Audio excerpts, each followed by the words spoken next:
देखिए, एक बात तो तय है कि राष्ट्रपति की कुर्सी संभालते ही ट्रंप कई बड़े फैसले करने वाले हैं। यानी 20 जनवरी के बाद कई चौंकाने वाली चीजें निकलकर सामने आ सकती हैं। हिजबुल्ला और इजराइल के बीच सीजफायर हो चुका है। अब उन्होंने हमास को धमकी दे दी है। हमास अगर बंधकों की रिहाई कर देता है तो इजरायली सेना गाजा से वापस आ जाएगी। मिडिल ईस्ट की लड़ाई खत्म हो सकती है। इसी तरह ट्रंप पहले ही यूक्रेन के राष्ट्रपति जेलेंस्की और उनको कड़ा मैसेज दे चुके हैं कि ये कह चुके हैं कि देखिए, शांति के लिए उनको रूस के साथ बातचीत करनी ही होगी और संकेत है कि ट्रंप उनकी शर्तों को भी सुनेंगे।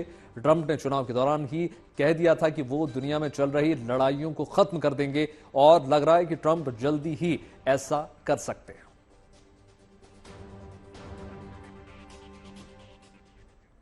लेकिन देखिए, ट्रंप कुछ और भी योजनाएं लेकर आए हैं जिन्हें सुनकर दुनिया हैरान है। ट्रंप की नजर ग्रीनफील्ड पर है। अमेरिकी का सुरक्षा के लिए उसे जरूरी मानते हुए ट्रंप उस पर अमेरिका का प्रभुत्व चाहते हैं। ट्रंप ने डेनमार्क की ग्रीनलैंड खरीदने का ऑफर दिया और ग्रीनलैंड डेनमार्क का उपनिवेश था और अब उसके अधीन एक स्वायत्त क्षेत्र है।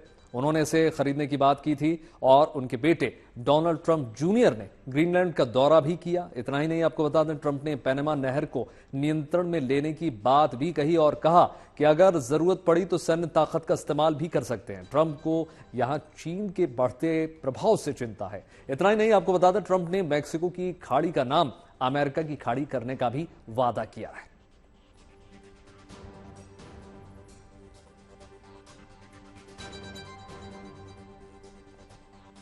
Changing the name of the Gulf of Mexico to the Gulf of America, which has a beautiful ring that covers a lot of territory. The Gulf of America, what a beautiful name.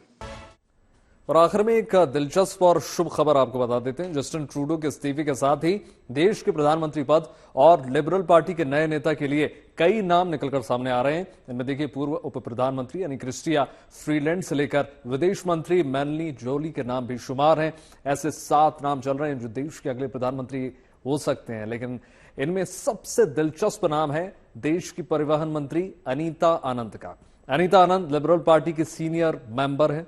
Anita के पिता तमिलनाडु जबकि मां पंजाब की रहने वाली हैं। हालांकि अनीता का जन्म जो है पालन पोषण कनाडा के नोवा कोशिका में हुआ और उन्होंने क्वींस यूनिवर्सिटी से पॉलिटिकल साइंस में आर्ट्स ग्रेजुएशन, ऑक्सफोर्ड यूनिवर्सिटी से न्यायशास्त्र में आर्ट्स ग्रेजुएशन, डलहौजी यूनिवर्सिटी से लॉ ग्रेजुएशन और टोरंटो यूनिवर्सिटी से लॉ में मास्टर्स किया।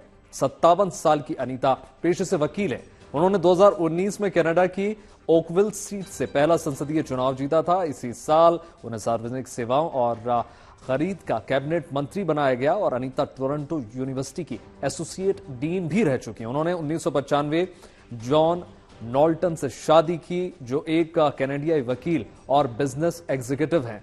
उनके 4 बच्चे हैं। अनीता आनंद के काम को देखते हुए उन्हें साल 2021 में रक्षा मंत्रालय की कमान सौंपी गई। इस दौरान उन्होंने रूस यूक्रेन युद्ध में कनाडा की यूक्रेन को मदद मुहैया कराने की चुनौतियों का नेतृत्व भी किया।